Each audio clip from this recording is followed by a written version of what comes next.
नमस्कार, आप तमाम दोस्तों का डीडी यूट्यूब चैनल पर स्वागत है। मैं हूं दिलेश देवांगन। फ्रेंड्स, आपको तो पता ही है कि हर बार मैं नए वीडियो में एक नए पर्सनैलिटी से आप लोगों को रूबरू कराता हूं और ऐसे ही ज़बरदस्त गेस्ट आज हमारे साथ मौजूद हैं। आज जिनसे मैं रूबरू कराना चाहता हूं वो है डिप्टी कलेक्टर और वर्तमान में वाड्रफ नगर के एसडीएम विशाल कुमार महाराणा। तो आइए इनसे बातचीत करते हैं, बातचीत का सिलसिला शुरू करते हैं और सबसे पहले बहुत बहुत स्वागत करते हैं डीडी यूट्यूब चैनल पर सर आपका। Thank you so much. जैसे मैंने कहा कि कहीं ना कहीं पद तो आपका डराने का है ही, लेकिन जो इतिहास रहा है महाराणा का वो भी कहीं ना कहीं डराता है। हाँ। आप डराते हैं? नहीं, मैं आपको पहले से बता चुका हूँ, मैं सॉफ्ट स्पोकन हूँ, ठीक है, सॉफ्ट हार्टेड हूँ, ठीक है, और मेरा नेचर ऐसा बिल्कुल भी नहीं है, ठीक है, डराने वाला। हाँ, बट ये है कि मैं नियम कानून को मानता हूँ, ठीक है, नियम कानून मतलब लॉ अबाइडिंग सिटीजन हूँ, ठीक है, और लॉ के दायरे में रहते हुए ही काम करना मैं पसंद करता हूँ। आप फर्स्ट टाइम एसडीएम बने हैं, इसके लिए बहुत बहुत बधाई आपको। Thank you. पहले हम जानना चाहेंगे जो आपके बचपन के दिन रहे हैं वो कैसे रहे हैं और कब डिप्टी कलेक्टर की तैयारी के लिए मन में वो इच्छा जागी? एक्चुअल में मेरा जो बचपन है वो शक्ति जांजगीर चांपा में बीता है। मैं वहीं का मूल निवासी हूँ। मेरे पिताजी जो हैं वो बर्तन के व्यवसायी हैं और माताजी जो हैं वो गृहिणी हैं। बचपन में मेरा जो स्कूलिंग हुआ वो JBDAV स्कूल शक्ति, जो वहाँ का स्थानीय स्कूल है, और वहाँ के प्राइवेट स्कूल से मैंने पढ़ाई की। बचपन की एक बात बताना चाहूँगा मैं आपको। बचपन से ही मैं किसी बड़े स्कूल में पढ़ना चाह रहा था, ठीक है, मेरा सपना था कि मैं किसी बहुत बड़े स्कूल में पढ़ाई करूँ। इसके लिए मैंने बहुत सारे एग्ज़ाम्स भी दिए, जिसमें जो मुख्यतः है जवाहर नवोदय विद्यालय का एग्ज़ाम दिया, सैनिक स्कूल का एग्ज़ाम दिया। बट मेरा जब मैं 5th क्लास में उन एंट्रेंस एग्ज़ाम्स में अपीयर हुआ तो मेरा सिलेक्शन नहीं हो पाया था। फिर भी एक दिली इच्छा थी कि एक बड़े स्कूल में पढ़ना है, ठीक है। 9th क्लास में मैं फिर अपीयर हुआ जवाहर नवोदय विद्यालय के एग्ज़ाम में। उसके बाद मेरा 9th क्लास में जवाहर नवोदय विद्यालय में सिलेक्शन हुआ। जवाहर नवोदय विद्यालय में मैंने 9वीं से लेकर 12वीं तक की पढ़ाई की। बचपन के दिन थे वो कैसे थे, फैमिली कैसा था और किस तरह के बचपन के दिन गुजरा करते थे? उस टाइम पे बचपन में आप पढ़ाई में कैसे थे? क्या कभी आपने सोचा था कि आगे चल करके डिप्टी कलेक्टर की तैयारी, PSC की तैयारी चलेगी और या फिर डिप्टी कलेक्टर बनेंगे? नहीं, मैं बचपन से कभी भी ये नहीं सोचा था कि मुझे डिप्टी कलेक्टर बनना है। बचपन से मेरा ख्वाब ये था कि मैं आर्म्ड फोर्सेस में ज्वाइन करूं। आर्म्ड फोर्सेस में मैं एक कमीशन्ड ऑफिसर की तरह ज्वाइन करना चाह रहा था। बेसिकली मैं आर्मी NDA के थ्रू जाना चाह रहा था, नेशनल डिफेंस एकेडमी में पढ़ाई करना चाह रहा था। और जैसा कि आपने कहा कि बचपन के दिन, तो मैं एक सामान्य परिवार से हूँ, ठीक है। इकोनॉमिक कंडीशन उतनी खास नहीं थी हमारी, ठीक है। पिताजी का जो बर्तन का व्यवसाय है और उस समय भैया, मेरे 2 बड़े भैया हैं, दोनों प्राइवेट जॉब में थे। बट धीरे धीरे करके पढ़ाई के प्रति जो मेरी जो रुचि थी, ठीक है, उसी ने मुझे आगे बढ़ने के लिए प्रेरित किया। और बचपन से ही मम्मी पापा का ये सपोर्ट रहा है कि वो हर चीज़ के लिए मोटिवेट करते हैं कि बेटा आपको पढ़ाई करना है। मेरे पिताजी का एक ख्वाब ये रहा है कि उनके जितने भी बेटे हैं, 3 बेटे हैं, ठीक है, तो 3 बेटे शासकीय कर्मचारी बने, ठीक है। तो उसी चीज़ को पूरा करते हुए आज हम 3 भाई जो हैं शासकीय नौकरी में हैं। ग्रेजुएशन मैंने विद्युत अभियांत्रिकी में गवर्नमेंट इंजीनियरिंग कॉलेज बिलासपुर से की है। फिर उसके बाद लास्ट फाइनल ईयर तक मेरा यही था कि मैं डिफेंस फोर्सेस ज्वाइन करूं। बट ये हुआ कि मैं उस इंटरव्यू में 5 बार फेल हुआ, ठीक है। मैंने पहले NDA का एग्ज़ाम दिया था 12th क्लास में, जिसमें मैं सेलेक्ट नहीं हो पाया। फिर TES का एग्ज़ाम दिया था, टेक्निकल एंट्री स्कीम, उसमें मेरा रिटर्न एग्ज़ाम्स क्लियर हो जाते थे, मेरे इंटरव्यू क्लियर नहीं होते थे। उसके बाद फिर मैं सर्विसेज सिलेक्शन बोर्ड भोपाल से 3 बार रिजेक्ट हुआ, सर्विसेज सिलेक्शन बोर्ड इलाहाबाद से 2 बार रिजेक्ट हुआ। यानी कि आपने असफलता भी बहुत देखा है। या उसी के बारे में मैं आपको बताना चाहूँगा कि जब मैं फाइनल अपना इंटरव्यू दे रहा था, ठीक है, इलाहाबाद में, जो मेरा 5वां इंटरव्यू था, तो उस समय मैं बहुत हताश था कि मैं फाइनल डे में सेलेक्ट नहीं हो पाया। तो वहाँ के आर्म्ड फोर्स के एक ऑफिसर ने मेरी स्थिति देखी, ठीक है, मेरे आंखों में आंसू था क्योंकि ये मेरा 5वां अटैम्प्ट था, ठीक है। तो वो आए और मुझे मोटिवेट किए कि वो हमको कैडेट्स बोलते थे, ठीक है। तो वो बोले कि हो सकता है आप आर्म्ड फोर्स के लिए बने ही ना हो, ठीक है। तो उस समय वो एक टर्निंग पॉइंट रहा मेरे लाइफ में, ठीक है। और चूंकि मेरा ग्रेजुएशन कंप्लीट हो चुका था। इफेक्ट किया सर जब वो बहुत ज़्यादा इफेक्टिव था। उन्होंने मेरे को यही कहा कि हो सकता है आप आर्म्ड फोर्स के लिए बने ही ना हो, ठीक है, तो आपको अपना स्ट्रीम चेंज करना चाहिए, आपको अपने कैरियर के बारे में दूसरा सोच रखना चाहिए, ठीक है, आपको दूसरा कैरियर सेलेक्ट करना चाहिए। और उन्होंने ही वहाँ पे मुझे सजेस्ट किया कि आपको प्रशासनिक सेवा में कोशिश करना चाहिए। उस दिन के बाद से फिर जब मैं घर वापस आया तो चूँकि मेरे हाथ में असफलता ही था, तो उस समय फिर मैंने डिसाइड किया कि नहीं, मैं प्रशासनिक सेवा के लिए ट्राई करूँगा और CGPSC के लिए मैंने तैयारी चालू किया। अब चलते हैं थोड़ा सा नवोदय विद्यालय की तरफ। वहाँ का क्या माहौल था जब आप 9th क्लास में गए थे? क्या फील फर्स्ट टाइम जाने के बाद, क्योंकि आपकी इच्छा भी थी, और जाने के बाद वहाँ क्या आपने पाया? मैं 9th क्लास में जैसे ही वहाँ गया जुलाई में जब मैं स्कूल पहुँचा तो मैंने देखा कि वहाँ एक्सट्रीमली टैलेंटेड स्टूडेंट्स पढ़ते हैं, ठीक है, क्योंकि उनका 6th क्लास से वहाँ बेसिक बनाया जाता है, ठीक है ना। जो स्टूडेंट गांव से आता है उसको 6th क्लास से, ठीक है, CBSE NCERT CBSE कोर्स में NCERT के बुक्स पढ़ाए जाते हैं वहाँ पे।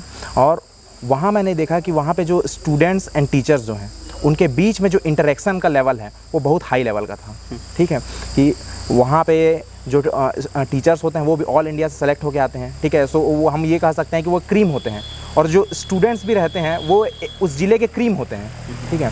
तो वहाँ पे मुझे पढ़ने का मौका मिला। शुरू में मेरे लिए बहुत ही स्ट्रगलिंग था, क्योंकि मैं बाहर से एक प्राइवेट स्कूल से पढ़ के आया था और मेरा स्टैंडर्ड उस लेवल का नहीं था। बट फिर धीरे धीरे मैंने वहाँ पे अपने पूरा पुरजोर से मैंने कोशिश किया, और बहुत जल्दी ही मेरा रैंक अच्छा आने लगा। मतलब मैं अंडर 5 में आने लगा वहाँ, और क्लास 10th में मेरा 3rd रैंक था क्लास में, 92% के था। तो वो मेरे लिए एक अच्छी बात थी। और ख़ासकर जो नवोदय विद्यालय के बारे में बताऊँ तो नवोदय ने हमको लाइफ को जीना सिखाया है। नवोदय ने हमको ये सिखाया है कि आपको सेल्फ डिपेंडेंट रहना है हमेशा, ठीक है, और सेल्फ कॉन्फिडेंट रहना है। वहाँ पे जो मेरे टीचर्स थे, खासकर मैं उन टीचर्स का नाम लेना चाहूँगा। विश्वकर्मा सर थे, यूपी के रहने वाले हैं। एक साहू सर थे, HS Sahu sir, Sahu madam थी, पारखी सर थे। इन्होंने मेरे लाइफ को टर्निंग पॉइंट दिया। इनकी सीख को मैं आज भी याद रखता हूँ, और कभी भी मुझे किसी चीज़ में डाउट होता है, ठीक है, तो मैं आज भी इनसे बात करने पे हिचकता नहीं हूँ। सर की जीवन के इस मोड़ पे मुझे ये डाउट हो रहा है, ठीक है, और आपसे ही मैं आज तक जितनी भी चीज़ें सीखा हूँ, कृपया मुझे मार्गदर्शन दे करके। नवोदय विद्यालय का मेरे लाइफ में बहुत बड़ा योगदान रहा है। बाकी विद्यालयों से नवोदय विद्यालय में आप क्या फ़र्क पाते हैं? सबसे अगर मुख्य फ़र्क, डिफरेंस अगर पूछा जाए आपसे तो? हाँ, नवोदय विद्यालय की 1-2 चीज़ें हैं जो कि उसको ऑल इंडिया में यूनिक बनाती हैं। फर्स्ट ऑफ ऑल, वहाँ का 3rd लैंग्वेज पॉलिसी। वहाँ का जो 3rd लैंग्वेज पॉलिसी है वो ये होता है कि आपको अदर स्टेट्स के एक लैंग्वेज को सीखने का मौका मिलता है। जैसे हमारे समय में हमने 9वीं क्लास में असमिया सीखा था, अरे वाह, ठीक है, तो ये एक अच्छी बात होती है। सेकेंड चीज़, वहाँ पे आपको इंडिया के कल्चर के बारे में देखने को मिलता है, क्योंकि वहाँ पे एक पॉलिसी होता है माइग्रेशन की पॉलिसी। वहाँ ये होता है कि किसी एक रीजन के स्टूडेंट्स को 9th क्लास में वहाँ से पिकअप किया जाता है और दूसरे रीजन में डाल दिया जाता है। जैसे हमारे स्कूल का जो माइग्रेशन था वो असम हुआ करता था, तो हमारे स्कूल के स्टूडेंट्स को, कुछ स्टूडेंट्स को, सेलेक्टेड स्टूडेंट्स को असम में पढ़ने का मौका मिलता था, और असम के कुछ स्टूडेंट्स को हमारे यहाँ पर पढ़ने का मौका मिलता था।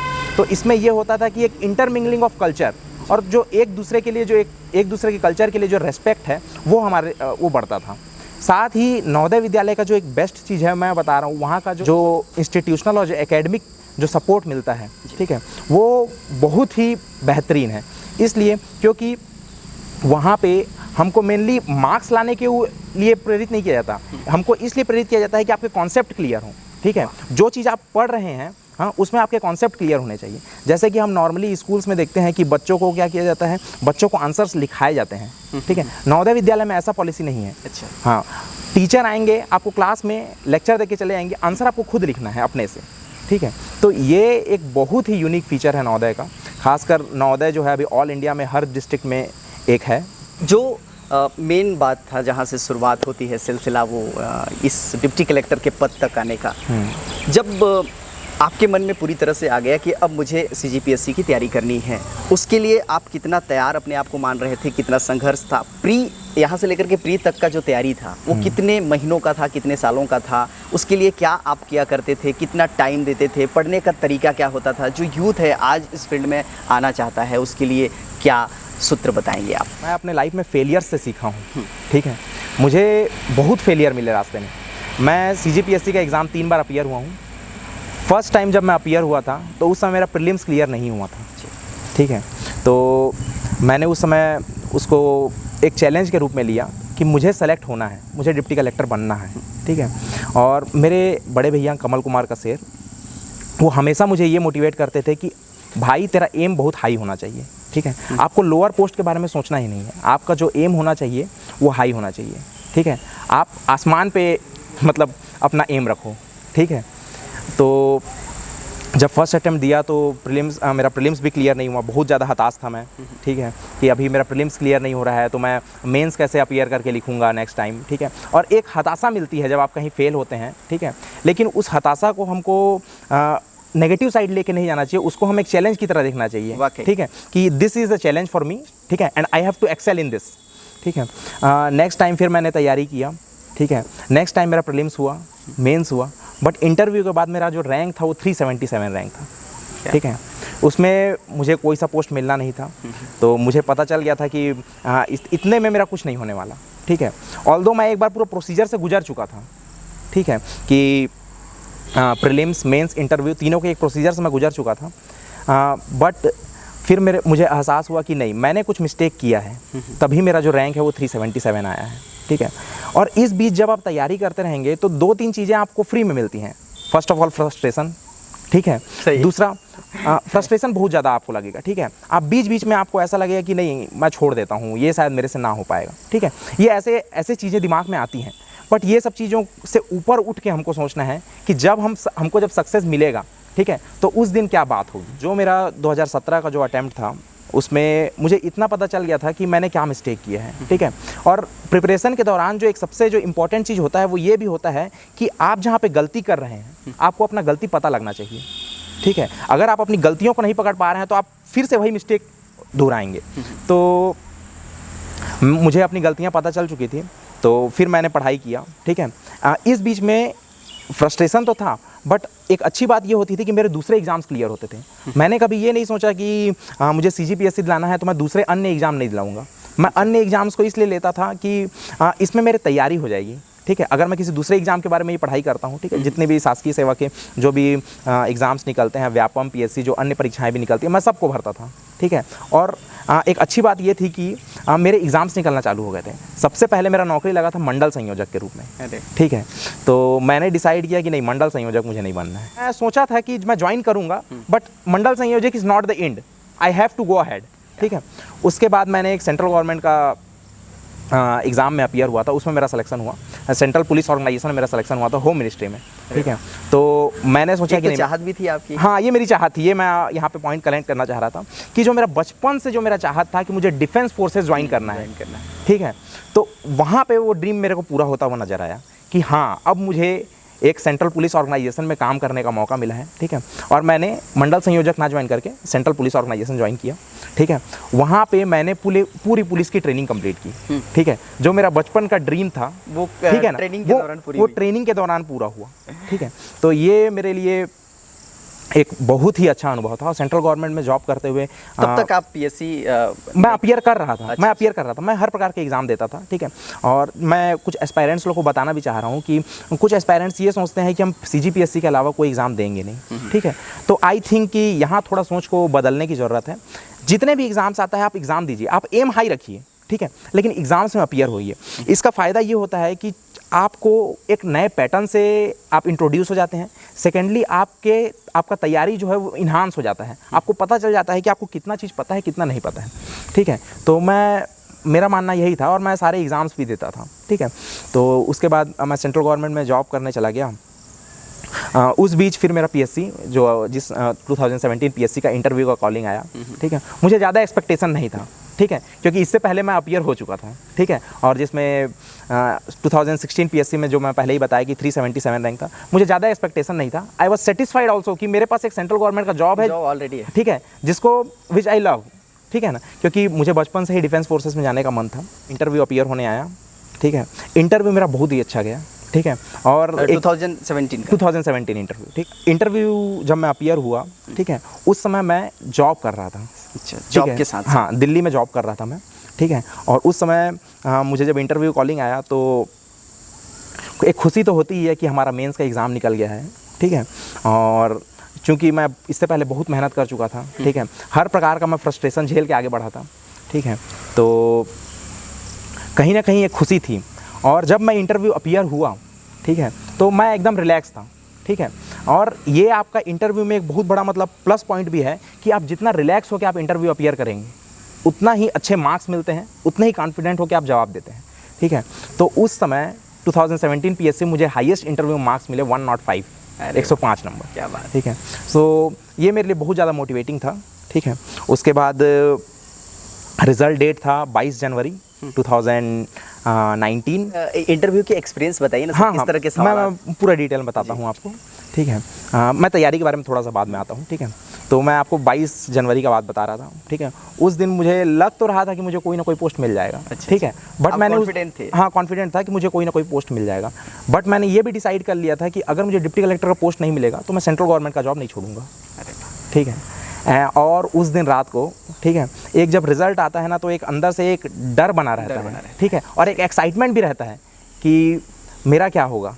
मेरे किसी दोस्त ने उस दिन मुझे एक व्हाट्सएप में फ़ोटो खींच के मेल किया कि भाई तेरा 4th रैंक। जब मैं अपना रिज़ल्ट देखा तो मुझे पहले तो बिलीव ही नहीं हुआ कि ये मैं हूँ करके, क्योंकि जब आप बहुत सारे एग्ज़ाम दिलाते हैं ना तो उसमें होता ये है कि आप थोड़ा एक्सपेक्टेशन अपने से कम रखने लगते हैं। ठीक है, उसका रीज़न ये भी है कि आपने फेलियर देखा होता है। ठीक है ना, आपने फ्रस्ट्रेशन देखा होता है। तो मुझे इतना एक्सपेक्ट नहीं था, मुझे इतना पता था कि मैं आई विल बी अंडर 50। ठीक है, मेरा जो स्कोर रहेगा 50 के अंडर रहेगा। ठीक है, और मुझे कोई अच्छा पोस्ट मिल जाएगा। बट मेरा ये डिसीजन था कि नहीं, मैं ज्वाइन करूँगा, डिप्टी कलेक्टर ही ज्वाइन करूँगा। ठीक है, और इट वाज 4th रैंक। ठीक है, उस समय पहली बात तो कुछ समय के लिए मैं शांत हो गया। ठीक है, उस समय कुछ निकला ही नहीं। ठीक है, उसके बाद जो उस समय मेरे साथ ट्रेनिंग कर रहे थे उनको मैंने बताया कि भाई मेरा 4th रैंक आया है। घर वालों को फ़ोन किया। घर में वही जानना चाह रहा था हाँ, कि जब आपके घर वालों को पता चला, हाँ, जिनकी खुद की इच्छा थी कि आप प्रशासनिक सेवा में, जब मैं घर फ़ोन करके बताया तो सबसे पहले मैंने अपने बड़े भैया को बताया कि भैया मेरा 4th रैंक आया है। ठीक है, वो इतना खुश हुए। और जब ये बात मम्मी पापा को पता चली तो लिटरली रो रहे थे, और लिटरली मैं भी रो रहा था। ठीक है, कि मेरा इतने अच्छे पोस्ट में सिलेक्शन हो गया करके। और उस समय की जो फीलिंग्स थी, उस समय के जो मेरे मम्मी पापा के साथ जो इंटरेक्शन होते थे, ठीक है, भैया भाभी के साथ जो इंटरेक्शन होते थे, वो बहुत ही यूनिक थे। क्या मम्मी पापा का पहला वर्ड क्या था आपके लिए?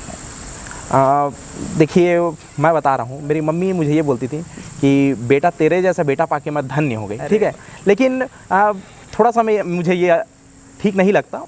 हम आपके जैसे मम्मी पापा को पाके हम धन्य हुए हैं। ठीक है, ये आपने कमाल की बात कही। मेरी मम्मी बचपन से मुझे हमेशा एक कहानी सुनाती थी।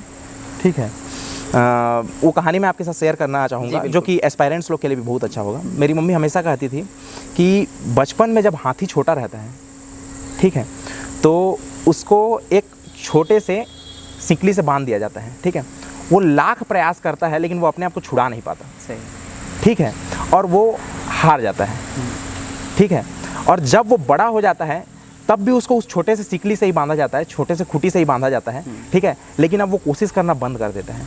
ठीक है, लेकिन अब हाथी में इतनी शक्तियाँ हो चुकी होती हैं, जब हाथी बड़ा हो चुका होता है तो उसमें इतनी शक्तियाँ हो चुकी होती हैं कि अगर उसको 10 खूंटी से ही बांध दिया जाए तो वो सबको निकाल के बिल्कुल आगे बढ़ सकता है। ठीक है, तो मेरी मम्मी हमेशा यही कहती थी कि वो जो हाथी है और वो जो तेरा मन है, ये दोनों सेम चीज़ है। बहुत कमाल की। इंटरव्यू के अंदर जाने के बाद, क्योंकि इंटरव्यू में आप फेल भी हो चुके थे कई बार, जब फाइनली जाना हुआ था, जिस बार आप 2017 का जो एग्ज़ाम था 17 का, वहाँ का अनुभव बताइए, क्या क्या सवाल किए गए थे उस टाइम, क्या फील कर रहे थे, कुछ यूनिक बातें हो वहाँ। ठीक ठीक, हाँ, जब मैं इंटरव्यू हॉल में गया, ठीक है, तो एक फर्स्ट ऑफ ऑल मैं बहुत रिलैक्स होके गया था। ठीक है, उसके पीछे रीज़न ये था, ठीक है, कि मेरे पास पहले से एक जॉब था। ठीक है, और सेकंड चीज़, ऑल्दो इससे पहले ही मैं जो इंटरव्यू दिया था, ठीक है, उस समय जब मेरे पास जॉब नहीं था, ठीक है, तब भी मैं रिलैक्स होके जाता था। ठीक है, क्योंकि अंदर जो बैठा इंसान है, हम कभी कभार होता ये है कि हम अंदर बैठे इंसान से बहुत ज़्यादा डर जाते हैं, उस इन्वायरमेंट से बहुत ज़्यादा डर जाते हैं। ठीक है, क्योंकि वो इन्वायरमेंट जो है, ठीक है, फर्स्ट ऑफ ऑल हम कभी उससे फेमिलियर नहीं होते। ठीक है, हमको ये डर लगते रहता है कि सामने वाला मुझसे क्या पूछ देगा। ठीक है, हाँ, तो हम क्या करते हैं कि हम ओवर प्रोटेक्टिव होने लगते हैं। ठीक है, और बहुत ज़्यादा चीज़ों पे कंसंट्रेट करने लगते हैं। ठीक है, तो फर्स्ट ऑफ ऑल कभी भी जैसे कोई भी अगर इंटरव्यू के लिए जाता है, ठीक है ना, उसको कभी अपने जो आसपास के लोग हैं उनसे ये नहीं पूछना चाहिए, जो इंटरव्यू दे के निकल रहे हैं, कि आपको इंटरव्यू में क्या पूछा गया। ठीक है, हो सकता है कि सामने वाले से ऐसा क्वेश्चन पूछा गया हो जो कि आपको पता ना हो। ठीक है, तो इसलिए कभी भी आप ये मत पूछिए अदर एस्पायरेंट से कि आपसे क्या क्वेश्चन पूछा गया। ठीक है, आप कंप्लीटली शांत बैठिए। ठीक है, मैं कंप्लीटली शांत बैठा हुआ था एक रूम में। ठीक है, जब मेरा टर्न आया मैं गया। ठीक है, सबसे पहले तो आप अच्छे से ग्रीट कीजिए। ठीक है ना।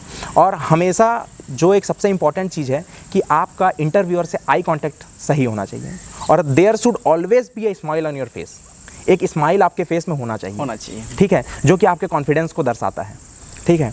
तो सबसे पहले जब मैं इंटरव्यू में गया तो मुझे यही पूछा गया कि आपका कौन सा अटेम्प्ट है, ठीक है, और लास्ट टाइम आपने क्या गलती किया था।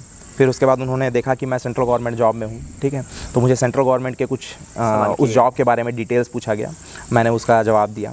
उसके बाद मुझे छत्तीसगढ़ के बारे में पूछा गया, ठीक है, छत्तीसगढ़ मेरा तैयारी बहुत अच्छा था, ठीक है, तो उन सब के बारे में जानकारी दिया।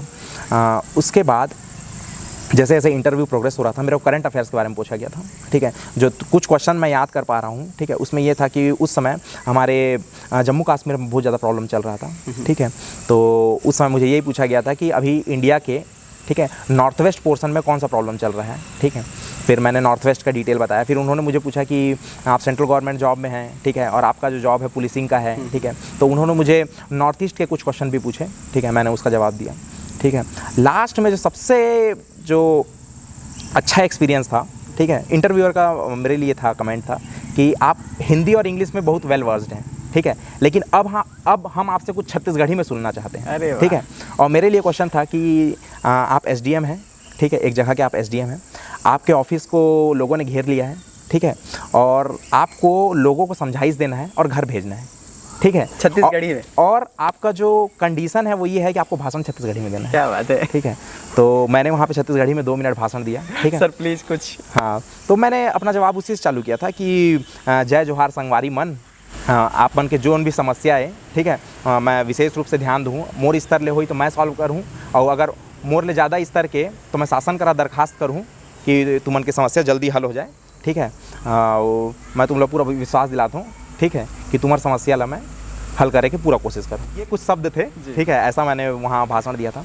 तो इसके बाद मैंने इंटरव्यूअर के मतलब फेस पे एक सेटिस्फेक्शन देखा था अपने लिए, और मैं कॉन्फिडेंट था कि नहीं, I will be in the list. और एक चीज़ मैं आपको जो बताना चाहूँगा, ठीक है, जो कि बहुत सारे एस्पायरेंट्स का जो डाउट होता है, क्योंकि मेरे ही बहुत सारे स्टूडेंट हैं जिनको मैं गाइड करता हूँ, तो वो मुझसे पूछते हैं, ठीक है, आपको कभी भी इंटरव्यू में फेक चीज़ें नहीं करनी चाहिए, ठीक है। अगर आपको किसी क्वेश्चन का आंसर नहीं पता है तो आप सीधा बोल दीजिए कि नहीं सर, मुझे इस क्वेश्चन का आंसर नहीं पता। ये एक बहुत ही इम्पॉर्टेंट चीज़ होता है। मैंने अपने इंटरव्यू में 3 क्वेश्चन के आंसर पे ऐसे बोला था, सॉरी सर मुझे इसका आंसर नहीं पता, ठीक है। और ये एक आपका ओरिजिनलिटी दर्शाता है कि जो चीज़ आपको नहीं पता आप उसमें कुछ बना के प्रस्तुत करने की कोशिश नहीं कर रहे हैं, ठीक है। तो मैं इंटरव्यू के लिए यही बोलना चाहूँगा।